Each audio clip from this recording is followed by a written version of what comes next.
আসসালামু আলাইকুম। ডেইলি প্রবাসী নিউজে আপনাকে স্বাগতম। সুপ্রিয় দর্শক, দেশ এবং প্রবাস যেখান থেকে যুক্ত হয়েছেন আপনাদের সবাইকে জানাচ্ছি আন্তরিক শুভেচ্ছা।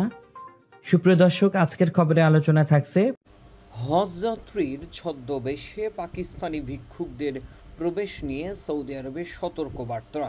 জানিয়ে দেব এই খবরটি সম্পর্কে বিস্তারিত সংবাদ। পুরো ভিডিওটি দেখে বিস্তারিত জেনে নেবার অনুরোধ থাকলো। সৌদি আরবে হজযাত্রীদের ছদ্মবেশে বিপুল পরিমাণ পাকিস্তানি ভিক্ষুক প্রবেশ করায় দেশটি পাকিস্তানকে কড়া সতর্কবার্তা দিয়েছে। পাকিস্তানি সংবাদ মাধ্যম এক্সপ্রেস টিউবেনের এক প্রতিবেদনে বলা হয়, সৌদির কর্তৃপক্ষ পাকিস্তানকে এই সমস্যার সমাধানে দ্রুত পদক্ষেপ নিতে বলেছে, না হলে এটি পাকিস্তানি হজ ও উমরাহ যাত্রীদের ওপর নেতিবাচক প্রভাব ফেলতে পারে। সৌদি আরবের হজ মন্ত্রণালয় পাকিস্তানের ধর্ম বিষয়ক মন্ত্রণালয়কে উমরা ভিসার আওতায় ভিক্ষুকদের প্রবেশ ঠেকাতে কার্যকর ব্যবস্থা নেওয়ার আহ্বান জানিয়েছে। এর পরিপ্রেক্ষিতে পাকিস্তানের ধর্ম মন্ত্রণালয় নতুন উমরা আইন প্রণয়নের সিদ্ধান্ত নিয়েছে, যার লক্ষ্য ট্রাভেল এজেন্সিগুলোকে নিয়ন্ত্রণে আনা।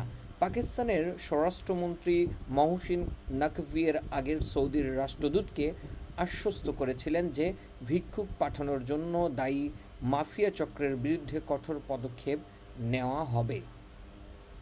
এতক্ষণ আমাদের সঙ্গে থাকার জন্য অসংখ্য ধন্যবাদ। পরবর্তী সংবাদ দেখার আমন্ত্রণ জানিয়ে শেষ করছি এখনকার সংবাদ।